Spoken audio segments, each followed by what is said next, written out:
بیٹا، جب اللہ کسی کو نوازتا ہے تو وہ اسے آزماتا بھی ہے کہ کیا وہ اس کی مخلوق کے لیے سایہ بنتا ہے یا آندھی۔ تم نے آندھی بننا پسند کیا، اس لیے تمہارے اپنے گھر کے چراغ اب بجھنے لگے ہیں۔ صفدر نے خاموشی سے سر جھکا لیا۔ وہ جانتا تھا کہ بابا کی ہر بات سچائی کی تپش لیے ہوئے ہے۔ جاؤ صفدر، اپنی ماں کی خدمت کرو اور محلے کے ان تمام لوگوں سے معافی مانگو جن کے گھروں میں تمہاری وجہ سے اندھیرا ہوا۔ جب دلوں کی دعائیں تمہارے حق میں اٹھیں گی تو زبیدہ بیگم کی نبض بھی لوٹ آئے گی۔ صفدر وہاں سے اٹھا تو اس کا سینہ بوجھل تھا، مگر قدموں میں ایک نئی ہمت تھی۔ اس نے اپنی قیمتی گاڑی گلی کے باہر ہی چھوڑ دی اور پیدل محلے کے گھروں کی طرف چل دیا۔ وہ ہر اس دروازے پر گیا جہاں اس نے کبھی اپنی دولت کا روب جھاڑا تھا۔ لوگوں کے لیے یہ ایک حیران کن منظر تھا کہ وہ مغرور صفدر، جو کبھی کسی سے نظریں ملانا اپنی توہین سمجھتا تھا، آج ہر ایک کے سامنے ہاتھ جوڑے کھڑا تھا۔ اس نے اسی وقت فون کر کے اپنی ٹیم کو حکم دیا کہ محلے کا بجلی کا کام ہنگامی بنیادوں پر شروع کیا جائے اور تندرست ٹرانسفارمر نصب کیا جائے۔ جب وہ واپس گھر پہنچا تو سورج پوری طرح نکل چکا تھا۔ گھر میں داخل ہوتے ہی اسے ایک عجیب سی خوشبو کا احساس ہوا، جیسے سندل اور عرق گلاب کی ملی جلی مہک پورے دالان میں رچی بسی ہو۔ وہ تیزی سے زبیدہ بیگم کے کمرے کی طرف بڑھا جہاں ڈاکٹر اب بھی موجود تھے۔ جیسے ہی صفدر نے کمرے کا پردہ سرکایا، اس کی نظر مسلح پر پڑی۔ زبیدہ بیگم ہوش میں آ چکی تھی اور ٹیک لگا کر بیٹھی خاموشی سے تسبیح پڑھ رہی تھی۔ صفدر کی آنکھوں سے خوشی کے آنسو چھلک پڑے۔ یہ ان تمام کہانیوں سے مختلف موڑ تھا جہاں انتقام اور نفرت گھر کر لیتے تھے، یہاں صرف توبہ کی خوشبو تھی۔ صفدر نے ماں کے قریب جا کر ان کے گھٹنوں پر سر رکھ دیا۔ اس نے جان لیا تھا کہ سکون جائیداد میں نہیں بلکہ ٹوٹے ہوئے دلوں کو جوڑنے میں پوشیدہ ہے۔ صفدر کی زندگی کا رخ مکمل طور پر بدل چکا تھا۔ مسلح پر بیٹھی زبیدہ بیگم کی دمکتی پیشانی اور تسبیح کے دانوں پر رواں ان کی انگلیاں صفدر کے لیے کسی معجزے سے کم نہ تھیں۔ وہ کمرے کے گوشے میں کھڑا اپنی ماں کو جی بھر کر دیکھ رہا تھا، جن کی زندگی کی شمع چند گھنٹے پہلے تک گل ہونے کے قریب تھی۔ ڈاکٹرز بھی حیران تھے کہ جس دل نے دھڑکنے سے انکار کر دیا تھا، اس میں جینے کی نئی رمق کہاں سے آ گئی۔ مگر صفدر جانتا تھا کہ یہ بابا رحمت کی دعا اور ان بے زبانوں کی پکار کا اثر ہے جن کے اندھیرے گھروں میں اس نے دوبارہ روشنی کا انتظام کیا تھا۔ اس نے محسوس کیا کہ اصل سکون شاہانہ بنگلوں کے بند کمروں میں نہیں بلکہ ان خاک نشینوں کی بستی میں ہے جہاں لوگ اپنی روٹی سے زیادہ اپنی غیرت اور دعا کو عزیز رکھتے ہیں۔ کچھ دن گزرے تو محلے کا نقشہ ہی بدل گیا۔ صفدر نے نہ صرف نیا ٹرانسفارمر لگوایا بلکہ گلیوں کی پختگی اور نکاسی آب کے نظام کو بھی اپنے ذاتی خرچ سے بہتر بنوانا شروع کر دیا تھا۔ وہ اب کلف لگے سوٹ پہن کر گاڑی کے شیشے چڑھا کر خاموشی سے نہیں گزرتا تھا بلکہ اب وہ اکثر شام کے وقت بابا رحمت کے تندور پر نظر آتا۔ وہاں گرم روٹیوں کی خوشبو اور عام لوگوں کی باتوں میں اسے جو اپنالیت ملی، اس نے اس کے اندر کے وحشی اور مغرور انسان کو ہمیشہ کے لیے دفن کر دیا۔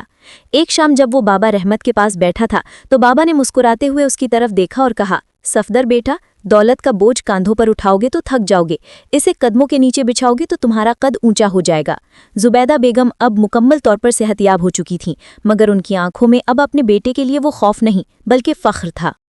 ایک روز انہوں نے صفدر کا ہاتھ تھام کر اسے اپنے پاس بٹھایا اور دھیمے لہجے میں کہا، میرے بچے، انسان کی اصل جیت وہ نہیں جو وہ میدان جنگ یا کاروبار کی منڈی میں حاصل کرتا ہے، بلکہ اصل جیت وہ ہے جب وہ اپنی انا کو شکست دے کر اپنے رب اور اس کے بندوں کے سامنے جھک جاتا ہے۔ صفدر نے ماں کا ہاتھ چوم لیا۔ اس کی زندگی کی یہ کہانی اب انتقام یا لالچ کی نہیں بلکہ ایثار اور انسانیت کی داستان بن چکی تھی۔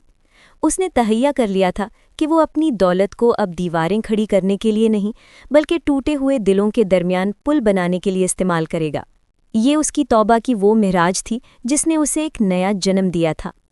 کمرے میں موجود خاموشی اب بوجھل نہیں رہی تھی بلکہ اس میں ایک ایسی مٹھاس گھل گئی تھی جو صرف دعاؤں کی قبولیت کے بعد ہی محسوس ہوتی ہے۔ زبیدہ بیگم کی صحت میں روز بروز بہتری آ رہی تھی، لیکن صفدر کے اندر کی تبدیلی اس سے بھی کہیں زیادہ نمایاں تھی۔ وہ جو کبھی اپنی چوکھٹ سے باہر قدم رکھنا اپنی توہین سمجھتا تھا، اب محلے کے بچوں کے ساتھ گلی کے نکڑ پر کھڑا ان کی چھوٹی چھوٹی باتوں پر مسکراتا ہوا پایا جاتا تھا۔ اس نے محلے کے اس پرانے پارک کو دوبارہ آباد کرنے کا کام شروع کر دیا تھا جو برسوں سے کچرے کا ڈھیر بنا ہوا تھا۔ وہاں اب نئے پودے لگ رہے تھے اور صفدر خود مالی کے ساتھ مل کر زمین کی گوڈی کرتا، جیسے وہ اپنے دل کی بنجر زمین کو دوبارہ ہرا بھرا کر رہا ہو۔ ایک دوپہر جب وہ زبیدہ بیگم کے پاؤں دبا رہا تھا، انہوں نے پیار سے اس کے بالوں میں ہاتھ پھیرا۔ صفدر، کیا تمہیں یاد ہے کہ تمہارے ابا مرحوم ہمیشہ کیا کہا کرتے تھے؟ صفدر نے نفی میں سر ہلا دیا۔ انہوں نے ایک لمبی سانس لی اور بولی، وہ کہتے تھے کہ انسان کی پہچان اس کے بینک بیلنس سے نہیں بلکہ اس کے جنازے میں شامل ان لوگوں سے ہوتی ہے جن کے آنسو سچے ہوں۔ میں نے تمہیں ایک سخت گیر کاروباری بنتے تو دیکھا تھا، مگر آج میں تمہیں ایک سچا انسان بنتے دیکھ رہی ہوں۔ صفدر کی آنکھوں میں نمی تیرنے لگی۔ اسے احساس ہوا کہ اس نے زندگی کے کتنے قیمتی سال صرف پتھر جمع کرنے میں گزار دیے تھے، جبکہ اصل موتی تو ان سادہ دل لوگوں کی مسکراہٹوں میں چھپے ہوئے تھے۔ اسی شام جب سورج کی آخری کرنیں آسمان پر نارنگی رنگ بکھیر رہی تھیں، صفدر دوبارہ بابا رحمت کے تندور پر پہنچا۔ وہاں آج رش کچھ زیادہ تھا، مگر بابا نے صفدر کو دیکھتے ہی ایک خاص جگہ خالی کر دی۔ آؤ بیٹا، آج تمہارے لیے ایک خاص خبر ہے۔ بابا رحمت کے چہرے پر ایک عجیب سی چمک تھی۔ انہوں نے بتایا کہ محلے کے وہ نوجوان جو کبھی صفدر کی گاڑی دیکھ کر خوف زدہ ہو جاتے تھے، اب اس کے لیے خیرسگالی کے پیغامات بھیج رہے ہیں۔ صفدر نے محسوس کیا کہ اس کی انا کی وہ دیوار جو اس نے برسوں کی محنت سے کھڑی کی تھی، اب مکمل طور پر زمین بوس ہو چکی تھی۔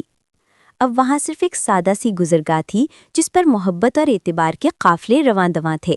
یہ اس کی زندگی کا وہ نیا موڑ تھا جہاں مادہ پرستی کی دھن چھٹ چکی تھی اور سامنے صرف انسانیت کی روشن شاہراہ تھی۔ صفدر کی زندگی کے شب و روز اب ایک ایسی تسکین کی گرفت میں تھے جو دنیاوی جاہو حشم سے ماورا تھی۔ محلے کا وہ پارک جو کبھی ویرانی کا نوحہ پڑتا تھا، اب وہاں شام ڈھلتے ہی زندگی کا میلہ سجنے لگتا۔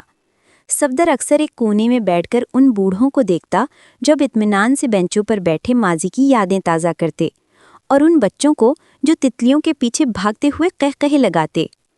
اسے محسوس ہوتا کہ یہ قہقہے اس کے روح کے زخموں کے لیے مرہم کا کام کر رہے ہیں۔ زبیدہ بیگم کی دعاؤں نے جیسے اس کے گرد ایک حصار باندھ دیا تھا جس میں خوف اور ندامت کے لیے کوئی جگہ نہ تھی۔ ایک شام جب وہ گھر لوٹا تو اس نے دیکھا کہ زبیدہ بیگم اپنے پرانے صندوق سے کچھ نکال رہی ہیں۔ صفدر خاموشی سے ان کے پاس بیٹھ گیا۔ انہوں نے ایک مخملی جزدان نکالا جس میں صفدر کے والد کی ایک پرانی ڈائری اور کچھ خاندانی مہریں تھیں۔ زبیدہ بیگم کے چہرے پر ایک اداس سی مسکراہٹ آئی۔ صفدر، یہ وہ وراثت ہے جو تمہارے باپ نے تمہارے لیے چھوڑی تھی۔ اس میں دولت کا حساب نہیں بلکہ ان لوگوں کے نام ہیں جن کی انہوں نے کبھی خاموشی سے مدد کی تھی۔ وہ چاہتے تھے کہ تم بھی اسی راستے پر چلو، مگر تمہارے اندر کی ہوس نے تمہیں بھٹکا دیا تھا۔ آج جب میں تمہیں اس راستے پر واپس دیکھ رہی ہوں تو مجھے لگتا ہے کہ ان کی روح کو سکون مل گیا ہوگا۔ صفدر نے ڈائری کھولی تو اس میں جا بجا انسانیت کی فلاح کے لیے لکھے گئے زرین اصول دیکھ کر اس کی آنکھیں چھلک پڑیں۔ اگلی چند روز صفدر نے ایک بڑے فیصلے میں گزارے۔ اس نے اپنے کاروبار کا ایک بڑا حصہ ایک ایسی فاؤنڈیشن کے نام کر دیا جو مستحق طلبہ کی تعلیم اور غریبوں کے علاج کے لیے وقف تھی۔ اس نے محسوس کیا کہ جتنا وہ بانٹ رہا تھا اس کا اندرونی خلا اتنا ہی بڑھتا جا رہا تھا۔ بابا رحمت اب اسے دیکھ کر دور سے ہی مسکرا دیتے جیسے وہ اس کی خاموش تبدیلی کے گواہ ہوں۔ محلے کی فضا اب صفدر کے لیے اجنبی نہیں رہی تھی بلکہ ہر چہرہ اسے اپنا عکس نظر آتا۔ اس کی زندگی کی یہ توبہ اب صرف ایک عمل نہیں بلکہ ایک مستقل طرز زندگی بن چکی تھی۔ اسے ادراک ہو گیا تھا کہ کائنات کا اصل حسن لینے میں نہیں بلکہ بے غرض ہو کر دینے میں ہے، اور یہی وہ سچائی تھی جس نے اسے ایک عام انسان سے ایک عظیم انسان کے مرتبے پر فائز کر دیا تھا۔ تاریکیوں کے اس طویل سفر کے بعد اب صفدر کی روح کے دریچوں سے روشنی کی ایسی کرنیں پھوٹ رہی تھیں جن کی تپش نے اس کے اندر جمی خود غرضی کی برف کو مکمل طور پر پگھلا دیا تھا۔ وہ جو کبھی اپنی عالیشان کوٹھی کے سنگ مرمر والے صحن میں کھڑا ہو کر بھی بے چین رہتا تھا، اب ایک کچی بستی کے ٹوٹے ہوئے بینچ پر بیٹھ کر بھی کائنات کے وسیع ترین سکون کو اپنے اندر سموتا ہوا محسوس کرتا تھا۔ زبیدہ بیگم کی طبیعت کی بحالی محض ایک جسمانی معجزہ نہ تھی بلکہ یہ صفدر کے لیے ایک روحانی صنعت تھی کہ جب نیتیں خالص ہوں اور توبہ کی تڑپ سچی ہو تو قدرت اپنے قوانین بدل دیتی ہے۔ محلے کی فضا میں اب صفدر کا نام کسی خوف کی علامت نہیں رہا تھا بلکہ اب یہ نام دعاؤں کے حصار میں رہتا تھا۔ اس نے بستی کے وسط میں ایک چھوٹی سی لائبریری اور ہنرمندی کا مرکز قائم کر دیا تھا جہاں شام ہوتے ہی علم کے پیاسے اور محنت کش طبقے کے نوجوان اپنے خوابوں کو حقیقت کا روپ دینے کے لیے جمع ہوتے۔ صفدر نے ایک شام بابا رحمت کے تندور پر بیٹھے ہوئے محسوس کیا کہ اس کی زندگی کی بساط پر بکھرے ہوئے مہرے اب اپنی درست جگہ پر آ چکے ہیں۔ بابا رحمت نے اسے دیکھتے ہی اپنی شفقت بھری مسکراہٹ کے ساتھ ایک مٹی کے پیالے میں قہوہ پیش کیا اور دھیمے لہجے میں کہا، صفدر بیٹا، جب اللہ کسی کو اپنا دوست بنانا چاہتا ہے تو اسے لوگوں کے کام آنے کی توفیق دے دیتا ہے۔ تم خوش نصیب ہو کہ اس نے تمہیں اپنے بندوں کے آنسو پہنچنے کے لیے چن لیا ہے۔ صفدر کی آنکھوں میں شکر گزاری کے موتی چمک اٹھے۔ اس نے محسوس کیا کہ اس کے دل کی دھڑکنیں اب صرف اس کے اپنے لیے نہیں بلکہ ان سب کے لیے دھڑک رہی ہیں جن کی زندگیوں میں اس نے امید کا دیا روشن کیا تھا۔ اس کے کاروبار کی وسعت اب صرف منافع تک محدود نہ تھی بلکہ اس کا ہر پروجیکٹ اب کسی نہ کسی انسانی زندگی کی بہتری کا ضامن بن رہا تھا۔ گھر پہنچ کر اس نے دیکھا کہ زبیدہ بیگم مصلے سے فارغ ہو کر کھڑکی کے پاس بیٹھی چاندنی کا نظارہ کر رہی ہیں۔ ان کے چہرے پر موجود وہ دائمی اداسی اب ایک پروقار سکون میں بدل چکی تھی۔ صفدر نے ان کے قدموں میں بیٹھتے ہوئے اپنا سر ان کی گود میں رکھ دیا۔ امی، مجھے آج سمجھ آیا کہ زندگی صرف سانس لینے کا نام نہیں ہے بلکہ زندگی تو وہ ہے جو دوسروں کے سینوں میں سانس بن کر اتر جائے۔ زبیدہ بیگم نے اس کے ماتھے پر بوسہ دیا اور دبی آواز میں کہا، میرے لال، تم نے اپنی انا کی قید سے رہائی پا کر اصل سلطنت فتح کر لی ہے۔ رات کی خاموشی میں صفدر کو یوں لگا جیسے کائنات کی ہر شے اس کی اس نئی زندگی پر گواہ بن گئی ہے۔ اب اس کے سامنے کوئی انتقام تھا، نہ کوئی حسد، بس ایک لامتناہی راستہ تھا جو خدمت خلق کی منزل کی طرف جاتا تھا۔ وقت کی بے رحم لہریں کبھی کبھی انسان کو اس مقام پر لا کھڑا کرتے ہیں جہاں پیچھے مڑ کر دیکھنے سے صرف پچھتاوے ملتے ہیں اور آگے دیکھنے سے بے انتہا سکون۔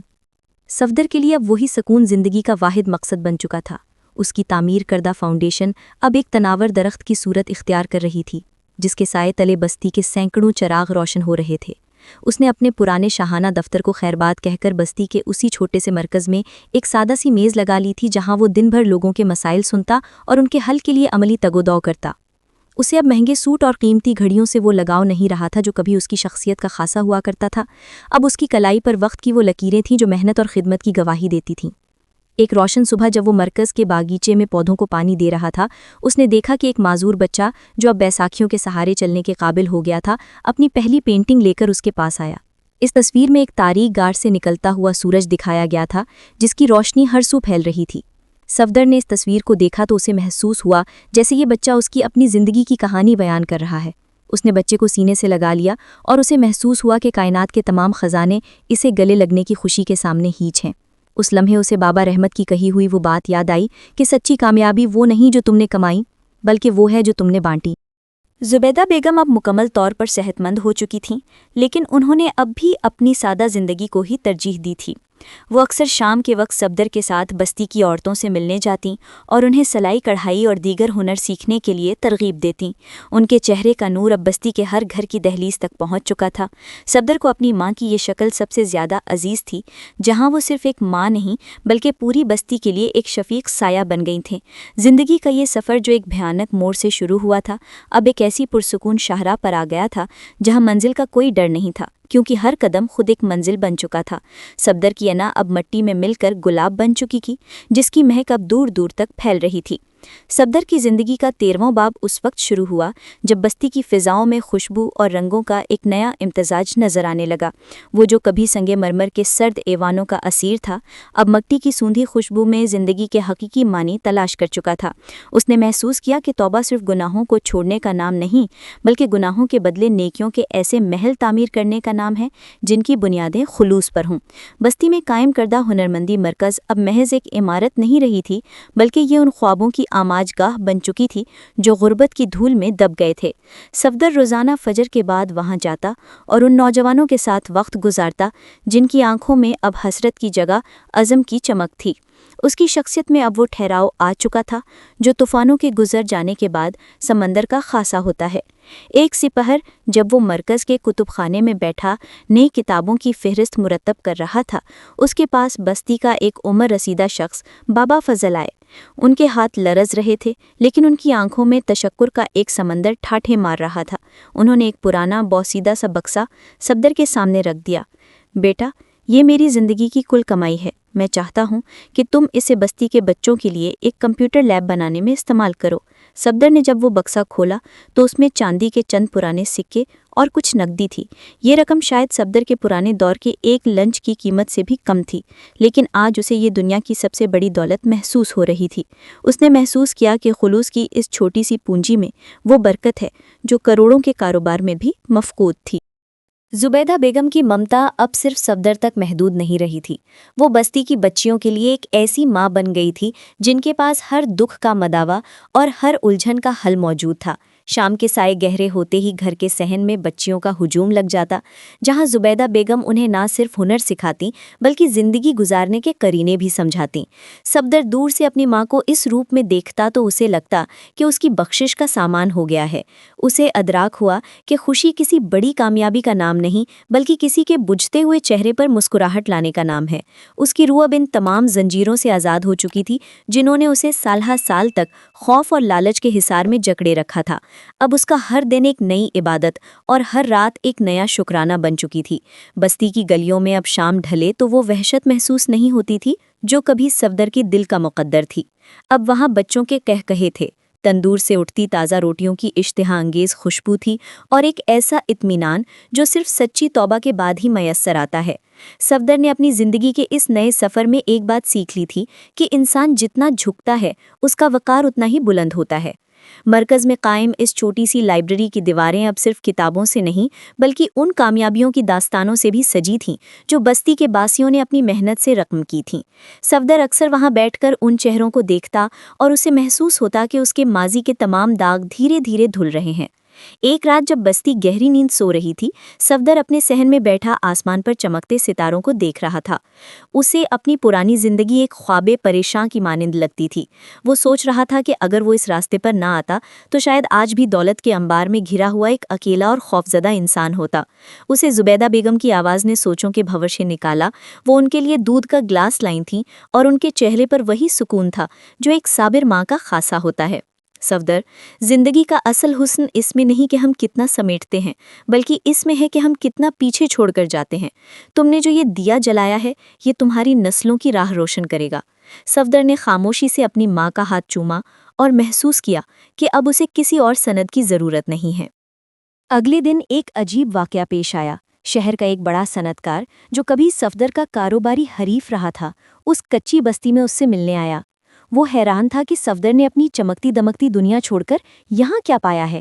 صفدر نے اسے اپنے ساتھ بستی کی گلیوں میں گھمایا اور اسے وہ اسکول دکھایا جہاں بچے مستقبل کے خواب بن رہے تھے۔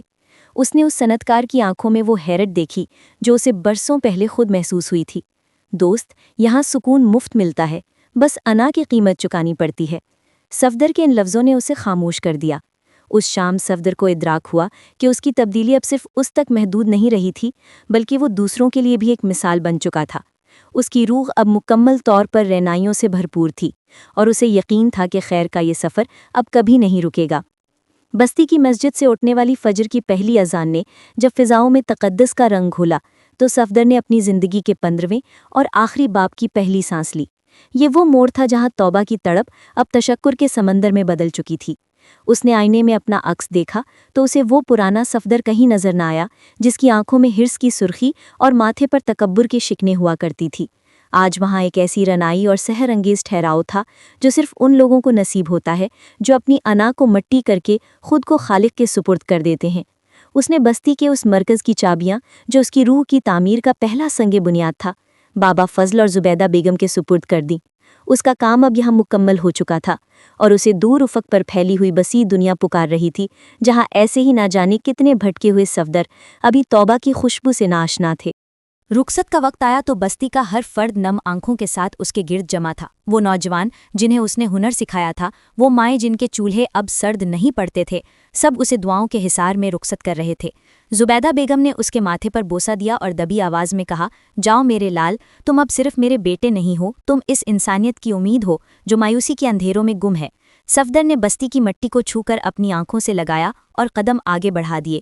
اس کے پاس اب نہ تو وہ عالیشان گاڑیاں تھیں اور نہ ہی ریشمی لباس، لیکن اس کے قدموں میں وہ قوت تھی جو پہاڑوں کو ہلا سکتی تھی۔ اس نے پیچھے مڑ کر نہیں دیکھا کیونکہ اس کا ماضی اب ایک ایسا سبق بن چکا تھا جس کی راکھ سے اس نے اپنی بخشش کا مینار تعمیر کیا تھا۔ جیسے جیسے سورج کی پہلی کرنیں زمین کو چھونے لگیں، صفدر کا وجود دھیرے دھیرے راستے کی دھول میں اوجھل ہونے لگا۔ اس کے لبوں پر خاموش شکرانہ تھا اور دل میں یہ یقین کہ سچی محبت اور ایثار کبھی ضائع نہیں جاتے۔